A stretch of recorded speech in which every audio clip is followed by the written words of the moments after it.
Salam, my name is Sonia Mispriani Banu. My registration number is 19130061. Today I will discuss about the development of curriculum in Indonesia, the model of curriculum and syllabus, and comparison of curriculum and syllabus between Indonesia and other countries. Okay, let's get started. The development of curriculum in Indonesia. Here is the curriculum 1947 learning plan. The first curriculum that was born in the era of freedom. Changes in the educational lattice are more political in nature, namely from the orientation of Dutch education to the national interests. At the time, the curriculum in Indonesia was still influenced by the Dutch and Japanese colonial education systems.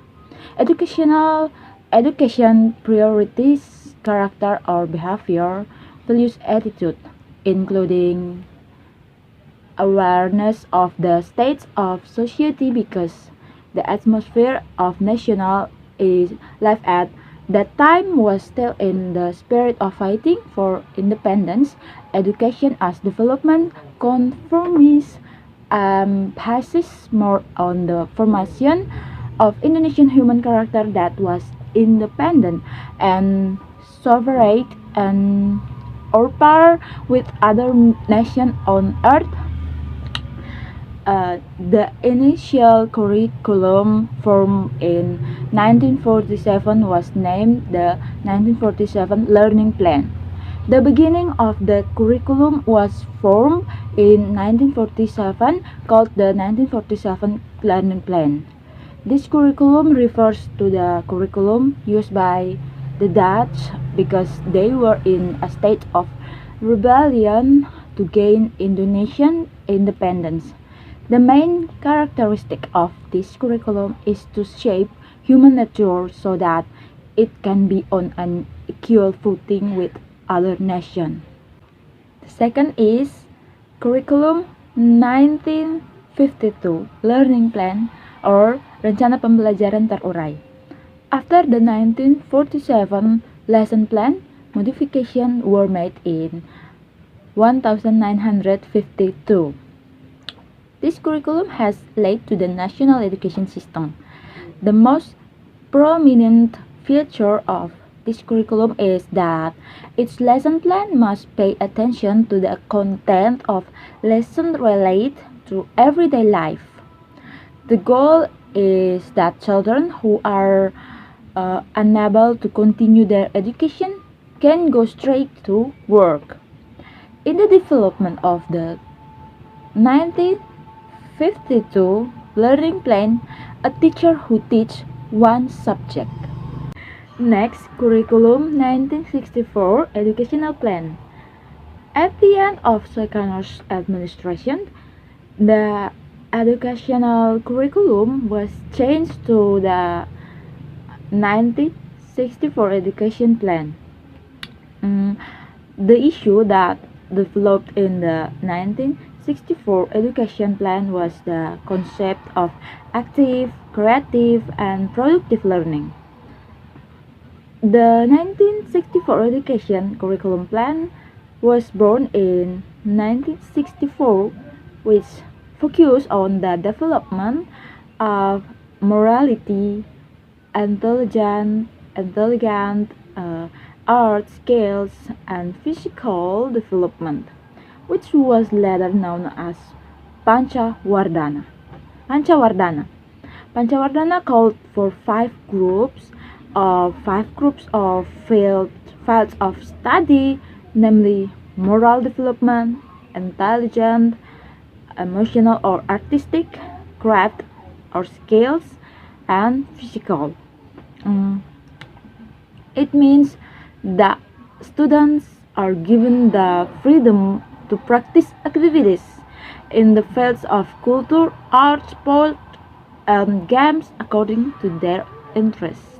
1968 curriculum. The 1968 curriculum was an update from the 19 1964 curriculum, which did change the structure of the Pancawardhana education curriculum into fostering Pancasila, basic knowledge, and special skills. The goal is to form a true human Pancasila. The 1968 curriculum is the embodiment of correct and consistent change in the orientation of the implementation of the 1945 Constitution. In terms of educational goals, the 1968 curriculum aims to emphasize education in an effort to form true, strong, and healthy Pancasila people, increase intelligence and physical skills, morals, character, and religious belief.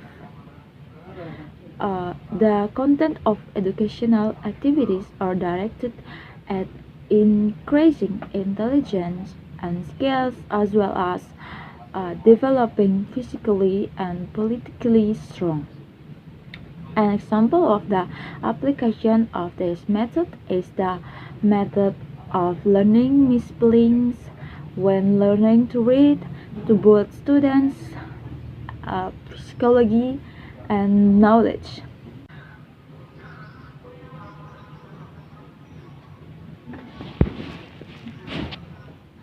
One thousand nine hundred 75 curriculum. This curriculum emphasizes the purpose of education to be more efficient and effective. Methods, material, and teaching objectives are presented with instruction system development procedures.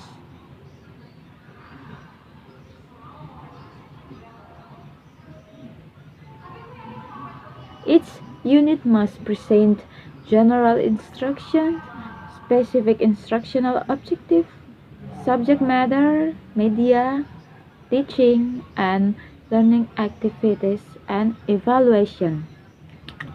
The application of this curriculum has received many criticisms. This shows that the teacher seems busy preparing what must be achieved in the teaching and learning process.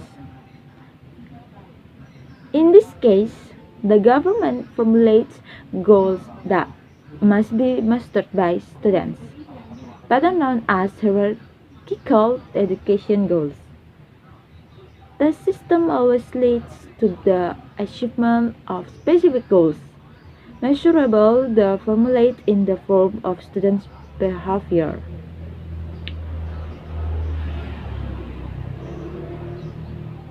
Behavioral psychology is influenced by an emphasis on stimulus response and exercise. The 1975 curriculum learning used more behaviorism theory. Its view was determined by success in the learning environment by external stimulus, in this case the school and the teacher.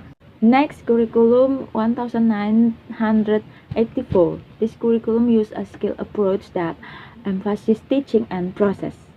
It views students as learning subjects.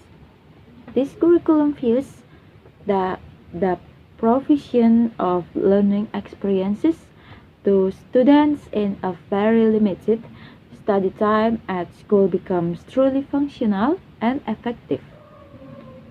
Therefore, before selecting or determining teaching materials, what must first be determined is what goals must be achieved by students.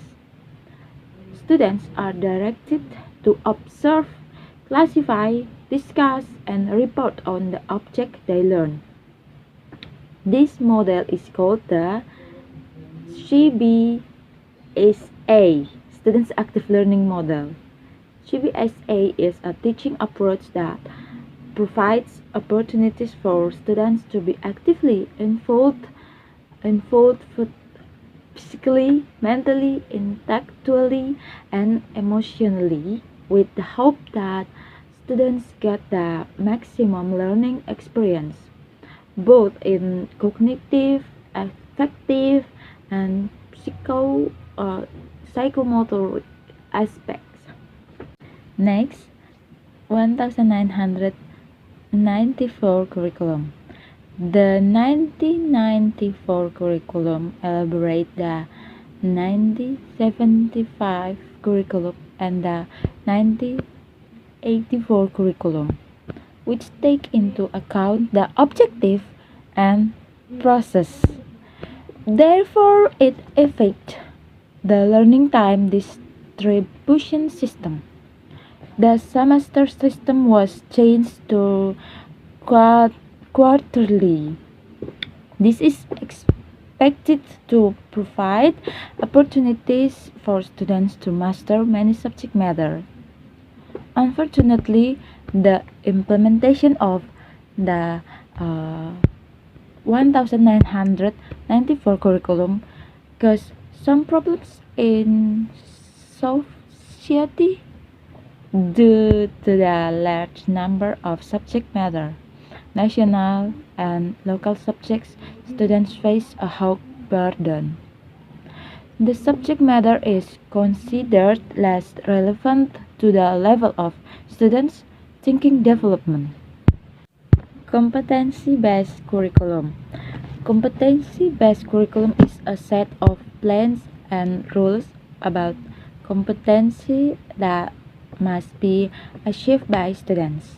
The focus is on students' outcomes and impact and the diversity that can be realized to meet needs. The characteristic of the CBC are as follows: emphasis on students' achievement, both individual competence and classical competence, oriented to learning outcomes and diversity, provision of learning by using various approaches and methods, and learning resources do not only come from teacher but also other learning resources that fulfill the educational competence. Next, school-based curriculum. The implementation of Law Number 20 of 2003 concerning the national education system is described in several regulations, including Government Regulation Number 19 of 2005 concerning national education standard. The government regulation is based on the need to provide a national education standard that are prepared and implemented, namely content standard, process standard, competency standard, education personnel standard or teacher and staff standard, facilities and infrastructure standard, management standard, financing standard, and education assessment standard. The curriculum is understood as a set of plans and setting goals, content and learning methods, and is used as a guide to organize learning activities to achieve certain educational goals. Substantially, the education unit level curriculum or KTSP applies the existing regulation, namely PP number 19 2005. There are a fundamental difference compared to the previous competence-based curriculum version 2002 and 2004.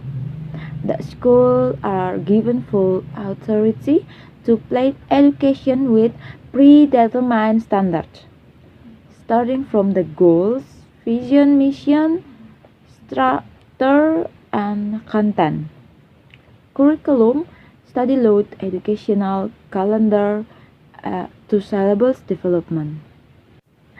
And the last, not not the last.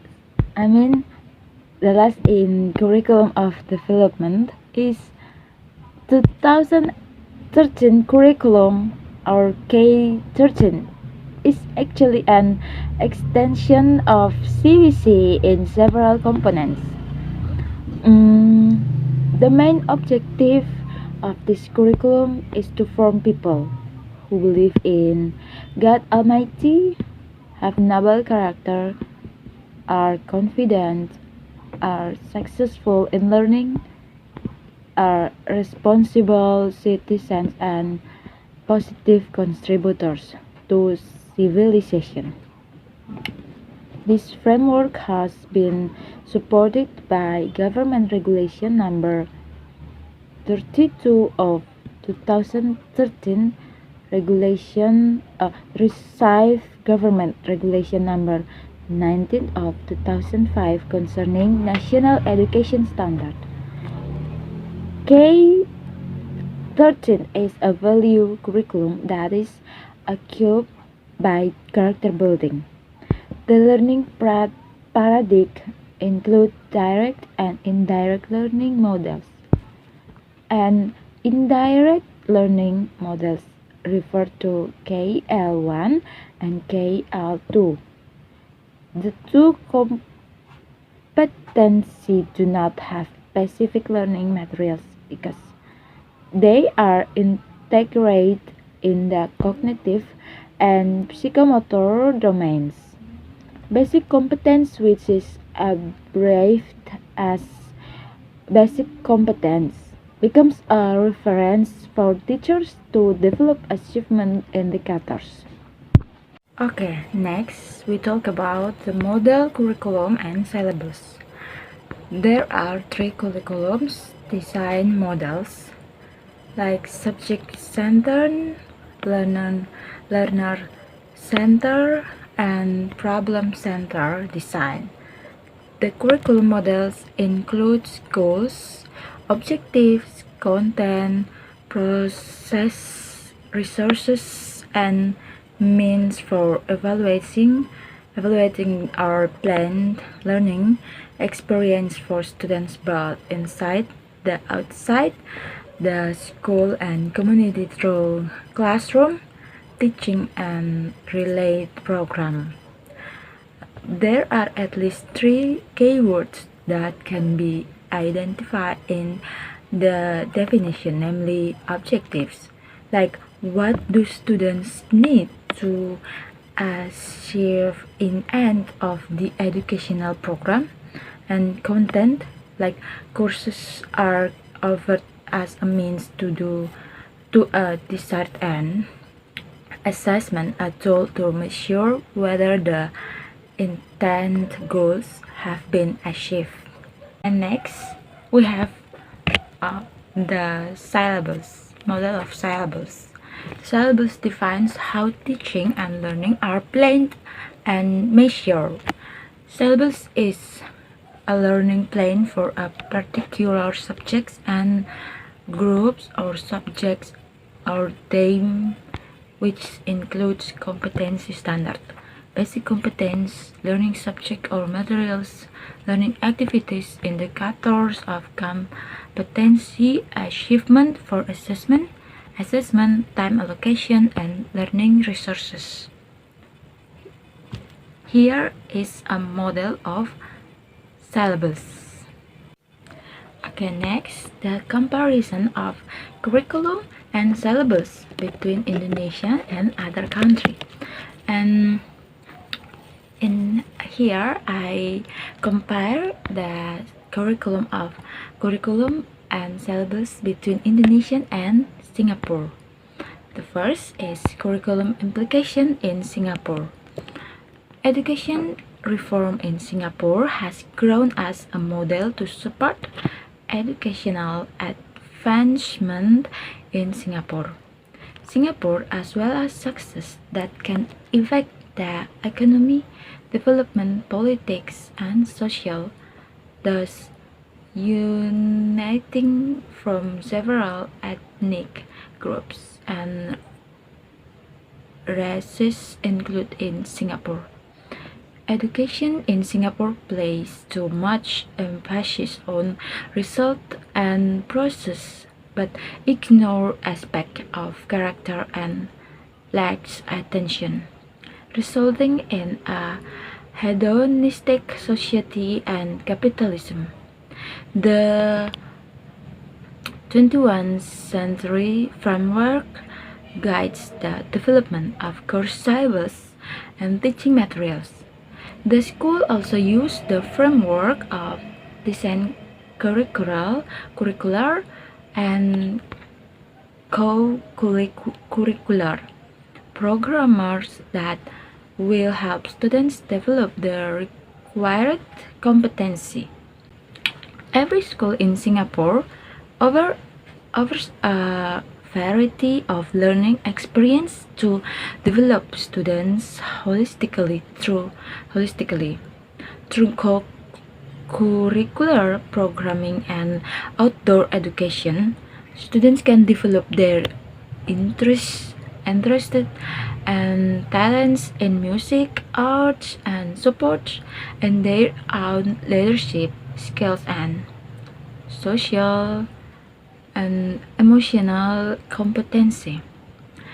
In addition, each student participates in a values in action program that help build a sense of social responsibility towards their community. Teachers are pillars of Singapore's education system, and the ministry encouraged them to be the best they can be professionally. A culture of dedication, collaborative learning, and professional excellence is expected to be further strengthened by teacher academies, language institutes, and professional learning communities. Next, education in Indonesia.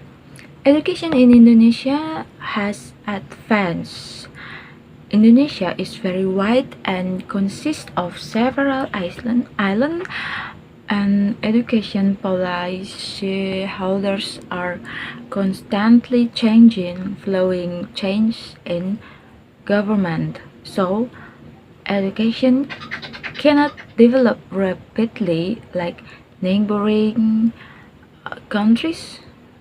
Currently, teachers in Indonesia need education and curriculum reforms to improve the learning and teaching system, adapting the advance of technological innovation education reform. The 2015 PISA report found that the quality of school education resources in Indonesia is one of the highest fourth